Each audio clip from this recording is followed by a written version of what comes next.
Welcome to the star builders Madurai. அனைவருக்கும் வணக்கம். இன்றைய தினம் நம்ம இந்த வீடியோ மூலமா என்ன பார்க்க போறோம்னா, ஒரு மனையையோ இல்லை ஒரு மொத்த இடத்தையோ இல்லை ஒரு பண்ணை நிலத்தையோ வாங்கும்போது நம்ம என்னென்ன கவனிக்க வேண்டியவை அப்படின்னு சொல்லிட்டு பார்க்குறோம். ஏன்னா இன்னைக்கு லேண்ட் ஸ்கிராப்னு சொல்லி தனியாகவே ஒரு டிபார்ட்மெண்ட் ஆரம்பிச்சிருந்தாங்க ஒரு 15 இயர்ஸ் பிஃபோர். உங்களுக்கு தெரியும். ஏன்னா அந்த அளவுக்கு நிலத்தை ஒருத்தவங்க பேரில் பதிஞ்சு கொடுத்துட்டு அதே நிலத்தை இன்னொரு பேரில் பதிஞ்சு கொடுத்து 3 பத்திரம், அதாவது ஒரே இடத்துக்கு 3 பத்திரம் இருந்த காலங்கள்லாம் இருக்குது அனுபவபூர்வமாக. 2012 ஓரளவுக்கு இது பூரா மட்டுப்பட்டிருக்கு, கம்ப்யூட்டரைஸ்டு ஆனனால. இருந்த பொழுதிலும் ஒரு இடத்த வாங்குறதுக்கு என்னென்ன நம்ம ஆதாரத்தை மேற்கொள்ளணும், பரிசீலனை பண்ணணும் அப்படின்னு சொல்லிட்டு தான் அந்த வீடியோவில் நம்ம பார்க்க போகிறோம். இது என்னென்னா, நம்மளுக்கு பல வருட அனுபவம். கிட்டத்தட்ட 1994 பி டிகிரி முடிச்சுட்டு இன்னைக்கு 24 ஆச்சு, 2024, நியர்லி 30 இயர்ஸ். இதில் டிபார்ட்மெண்ட்டில் ஒர்க் பண்ணியிருக்கோம், ஃபாரினில் ஒர்க் பண்ணியிருக்கோம். அதெல்லாம் பெருசாக தெரியல. ஆனால் ஒரு 10-15 வருஷம் இந்த ஃபீல்டில் ஓனாக லேண்டு வாங்கி அதை பல மனைகளாகவோ அல்ல பல பண்ணை நிலங்களாகவோ பல டிடிசிபி பிளாட்ஸ் போட்டு விற்கும்போது எவ்வளவு கஷ்டம் இருக்குது அப்படின்னு சொல்லிட்டு அதை படித்து ஒரு சொந்த அலுவலகம் இயக்குற எங்களுக்கே எவ்வளவு கஷ்டமாக இருக்குது அப்படின்னு அதை நல்லா உணர்ந்தனால தான் இப்போ இந்த வீடியோ பதிவுக்கு ஒரு உந்துதல் ஏற்பட்டது. ஃபஸ்ட்டு பார்க்க வேண்டியது, அந்த இடத்த விற்கிறாங்க இல்லையா, அவங்க பேரில் தான் டாக்குமெண்ட் இருக்கா, அது கிரயமா பவரா, இல்லாட்டி அவங்களுக்கு மூதாதையர் மூலியமா அவங்களுடைய முன்னோர்கள் மூலியமா அவருக்கு உயில் எழுதி கொடுக்கப்பட்டு அது ரிஜிஸ்டர் ஆயிருக்கா, இதை நம்ம பார்க்குறோம். சரி, அடுத்து பட்டா, வருமான வரித்துறை. இது எப்படின்னா ரிஜிஸ்ட்ரேஷன் டிபார்ட்மெண்ட், அவங்க தான் ரிஜிஸ்டர் பண்ணி தராங்க. இது ரெவன்யூ டிபார்ட்மெண்ட் என்ன பண்ணுறாங்கன்னா ஒழுங்குபடுத்துகிறாங்க. அது பட்டாலாம் நெஞ்சை நிலமா புஞ்சை நிலமா, அதெல்லாம் நான் நேற்று கூட அது சம்மந்தமாக ஒரு அவேர்னஸ் வீடியோ போட்டிருந்தோம். அதே மாதிரி இதில் பட்டா யார் பேரில் இருக்குது, அதில் நஞ்சைன்னு இருக்கா புஞ்சைன்னு இருக்கா, டாக்குமெண்ட்லாம் நஞ்சைன்னு தான் இருக்கும், இல்லை புன்சைன்னு இருக்கும்.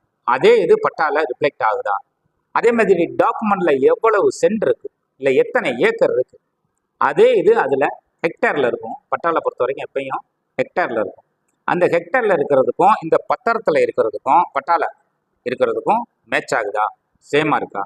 அப்படி இல்லாட்டி நம்ம சீர்திருத்த பட்டா போடணும். இல்லை பட்டா கரெக்டாக இருந்து இடத்துல ஏன்னாச்சும் நம்ம ஒரு சென்ட் முன்ன பின்ன வாங்கியிருந்தா அதை சீர்திருத்த பத்திரம் போடணும். புரியுதுங்களா? அப்போ இது 2 பார்த்துட்டோம். இப்போ ஃபஸ்ட்டு டாக்குமெண்ட் அவர் பேரில் இருக்குன்னா அதே பேர்லேயே பட்டா வாங்கியிருந்தா ரொம்ப நல்லது. ஈஸி போட்டு பார்க்குறோம். என்கம்பரன்ஸ் சர்டிஃபிகேட் அப்படின்னு சொல்லுவாங்க, வில்லங்க சான்றிதழ். இப்போ ஆன்லைனில் அப்ளை பண்ணலாம், ஆஃபீஸ்லேயும் போய் போடலாம். ஆஃபீஸ் ஈஸின்னு சொல்லுவாங்க, அது ஆன்லைன் ஈஸின்னு சொல்லுவாங்க. அது போடும்போது அதுலேயும் இந்த பத்திரத்தில் இருக்கிற ஒரு பேரும் பட்டாவில் இருக்கிற ஒரு பேரும் ஈஸியில் இருக்கிற ஒரு பேரும் ஒரே மாதிரி இருக்கா, ஓகே பார்க்குறோம். இது சாதாரண மனைகளுக்கு, டிடிசிபி பிளாட்ஸ்களுக்கு, சிட்டி டவுன் இந்த கண்ட்ரோலில் இருக்கிற இடங்களுக்கு இது போதுமானதே. ஆனால் பெரிய பெரிய நிலங்கள் வாங்குறோம். ஒரு இடத்துல ஒரு 600 ஏக்கர் 500 ஏக்கர் இருக்கும். அதுக்குள்ளே போய் நம்ம ஒரு 3 ஏக்கர் வாங்குகிறோம். அதை என்ன பண்ணணும்னா கூடுதலாக எஃப்எம்பி ஃபீல்டு மேப் பிளான் அது நம்மளுக்கு கண்டிப்பாக வேணும். வில்லேஜ் மேப், அது ஃபீல்டு மேப் பிளானே போதும். வில்லேஜ் மேப்பை பார்க்கும்போது என்ன அதில் தெரியும் என்றால், எங்கே ஓடை இருக்குது, எங்கே கால்வாய் போகுது, அரசு புறம்போக்கு எங்கே இருக்குது, அரசு வண்டிப்பாதை எங்கே இருக்குது, எல்லாமே அந்த வில்லேஜ் மேப்பில் தெரியும். அதோட ரிஃப்ளெக்ஷன் எஃப்எம்பியாக உருவாக்குறது. ஒரு நல்ல எஃப்எம்பி போடுறவங்க இல்லாட்டி, ஏன்னா எஃப்எம்பிங்கிறது ஃபீல்ட் மேப் பிளான். ஒரு சர்வே நம்பரும் இன்னொரு சர்வே நம்பரும் கூட்டு தான். பல சர்வே நம்பர்களின் தொகுப்பு தான் அந்த ஃபீல்டு மேப் பிளான் சொல்கிறது. நிலம் வாங்கும் போது சொல்கிறேன் நான்.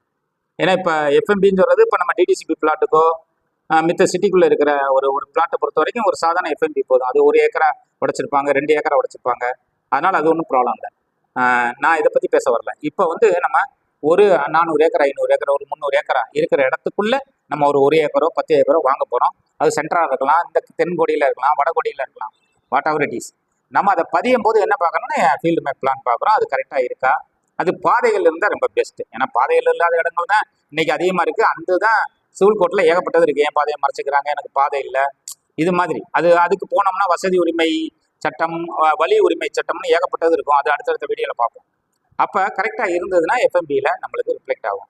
அந்த எஃப்எம்பி மட்டும் பார்த்தாது ஏ ரிஜிஸ்டர், பதிவேடுன்னு சொல்லுவாங்க. அது வந்து இந்த கிராமத்தில் வந்து யார் பேரில் இந்த சர்வே நம்பர்லாம் பதிவாயிருக்கு, அது புறமே அதில் இருக்கும். அப்போ அந்த இதில் இருக்கிறது உங்கள் தாத்தா காலத்தில் இருக்கலாம். தாத்தா வந்தாலும் இப்போ சுப்பா ரெட்டியார்னு இருக்கும். சுப்பா ரெட்டியாரோட பேரை என்ன வந்து இன்னைக்கு வந்து ராஜபாண்டிய ரெட்டியாராக இருக்கலாம். அப்போ அந்த இதுவும் நம்ம ஈஸி டாக்குமெண்ட்டில் இருக்கிறது, பட்டா இதெல்லாம் சேமாக இருக்கா, okay we can register. That's all. இவ்வளோதான். இந்த 5 ஆவணங்கள், கிட்டத்தட்ட 5 ஆவணங்கள் என்னென்ன, பட்டா இதை வந்து டாக்குமெண்ட் கிரயம் பெற்றதாவோ அல்லது பவர் பெற்றதாவோ இருக்கணும். பவர் வாங்கியிருந்தா அந்த பவர் வாங்கின பத்திரத்தை எப்படி செக் பண்ணி நம்ம பேரில் ரிஜிஸ்டர் பண்ணுறது. ஏன்னா பவர் ஒருத்தவங்க பேரில் பவர் இருந்ததுன்னா அடுத்து நம்ம கிரயம் மட்டும் தான் வாங்க முடியும். இப்போ இதே இது வந்து கிரயம் பெற்ற சொத்தை பவர் வாங்கிக்கலாம். சப்போஸ் பவர் வச்சுருந்தாங்கன்னா நான் கிரயம் மட்டும் தான் வாங்க முடியும், பவரை கன்வெர்ட் பண்ண முடியாது இல்லையா. அதனால தான் அந்த பத்திரத்தின் தன்மை அப்படின்னு சொல்லுவாங்க. இந்த பத்திரத்தின் தன்மை வந்து எப்படிப்பட்டது, கிரயமா, பவரா, இல்லை உயில் மூலியமா அவங்களுக்கு வந்த சாசனமா, உயில் சாசனம் அதன் மூலியமா வந்ததா, இதை பூரா நம்ம பார்க்க வேண்டியது இருக்கு. சரி, இதை பார்த்துட்டோம், இதில் கரெக்டாக இருக்கு. 2வது பட்டா, அந்த டாக்குமெண்ட்ல இருக்கிற அதே பேருக்கு பட்டா மாற்றிட்டோமா, ஏன்னா எங்கள் அப்பா பேரில் வந்திருக்கலாம், இல்லை எங்கள் அப்பா எனக்கு உயில் எழுதி கொடுத்துருந்துருக்கலாம். அப்போ நான் அதை அவர் காலம் சென்றவளாக இருக்கலாம். அப்போ காலம் செல்லும்போது என்னன்னா அவருடைய டெத் சர்டிஃபிகேட்டு, அவருக்கு யார் வாரிசு, என் அம்மா, நான், இது மாதிரி வருவோம். இது அப்போ என் பேரில் தான் அந்த டாக்குமெண்ட் இருக்கா, வாரிசத்தின் அடிப்படையில் என் பேரில் என்னை குடும்பத்தோடு சேர்ந்து எனக்கு கொடுத்துருக்கேன்னு, விற்றுருக்கேன்னு, இல்லை உயில் மூலியமாக எனக்கு கொடுத்துருக்கேன்னு, அவ்வளோதான். ஸோ அப்போ டாக்குமெண்ட் ஒன்றா இருக்குன்னு, பட்டா ஒன்றா இருக்குன்னு, ஈஸிலேயும் என் பேர் வரணும்,